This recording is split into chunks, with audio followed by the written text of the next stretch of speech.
is going to be the answers to the paper that you completed for warm-up, which is basically Chapter 1, Lesson 1, Comparing and Ordering Integers. And you should have found the vocabulary parts for the beginning here from page 4 in your textbook. So fill in the blank. Integers you should have found are the set of positive whole numbers, their opposites, and 0. And then opposites, I'm sure some people, if they didn't actually use the book, explained it in a bunch of different ways. So this is the technical definition.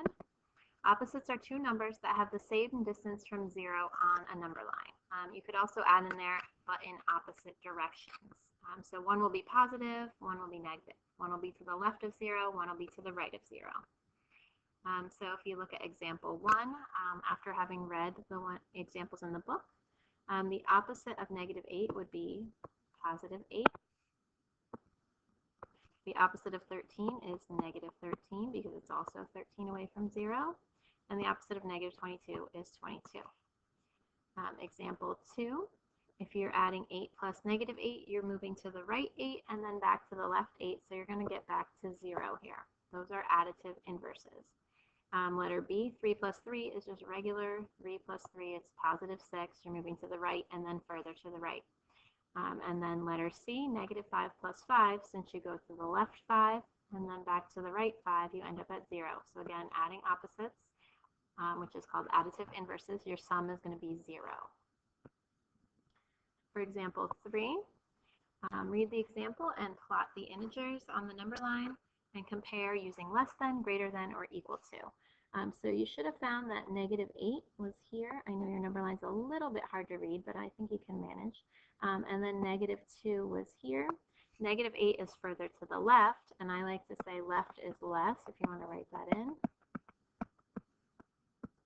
It kind of helps me remember which way I'm going here. So -8 is less. -2 then is greater. So in order to write your sign the right way, if you want to think of the alligator eating the bigger number, that's fine. If you want to think of the small point being towards the lower number, that's fine too. But -8 is less than -2. Letter B, -1 is just one spot to the left of 0, and -4 is 4 spots to the left of 0. So -4 is further to the left, that's the lower one.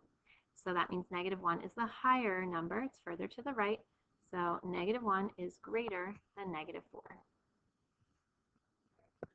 Example 4, we want to put the integers in order from least to greatest. So the least or lowest would be the furthest negative, or the furthest to the left if you were to visualize a number line. So it would be -4, followed by -3, -1, and then the +2. And I know on your worksheet it was a little bit hard to see. It's a little hard to see on the smartboard as well.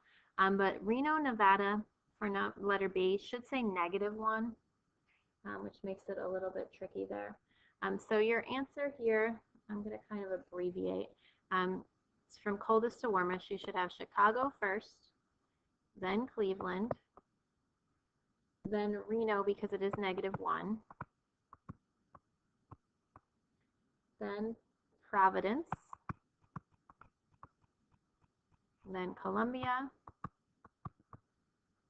and finally Albuquerque is the warmest of those options. And then go ahead and flip your paper over and check the answers to the back. Number 1 is -8, 2 is 2, 3 is -4, 4 is 9, 5 is 7, 6 is -2. 7 is less than, 8 is greater than, 9 is less than, 10 is less than, 11 is less, 12 is greater, 13 is less, and 14 is less. The next section, a lot of people miss this part. Make sure you're graphing the number and its opposite. So you want to see that relationship. So -9 is going to be to the left of the -8 there, and then +9 is to the right of +8. Number 16, 5 is between 4 and 6. So when you go to graph the opposite, -5, it's going to be between -4 and -6. Be careful with that one. A lot of people tend to put it here by mistake. Number 17, 8 and -8. So those are marked. And 18, 2 and -2, which are marked. 19 through 26, you're finding the opposite. So basically, you just end up switching the sign. If you're you want the opposite of a positive, you make it negative. If you want the opposite of a negative, you make it positive. So it should be -2, 3, 38, 0. And then the second line, 44, -7, because the answer was 7, 16, and then 26, the answer was 4, so the opposite would be -4. And then write an integer to represent each situation. So number 27, a gain of 5 yards, gain would be positive, so +5 or just 5. Number 28, a debt of $5. So a debt means you owe it. So it's basically like saying you're at -5 because you're below 0. It's worse off than having nothing if you have a debt. 29, a temperature of 100 degrees Fahrenheit is just +100. And then 30, 135 feet below sea level would be -135. Generally, sea level is thought of as 0. So anything below sea level would be that far negative. After this, you're then going to go to video 2 to complete your 1-2 integer operations addition classwork worksheet for today. And you can complete it along with the video.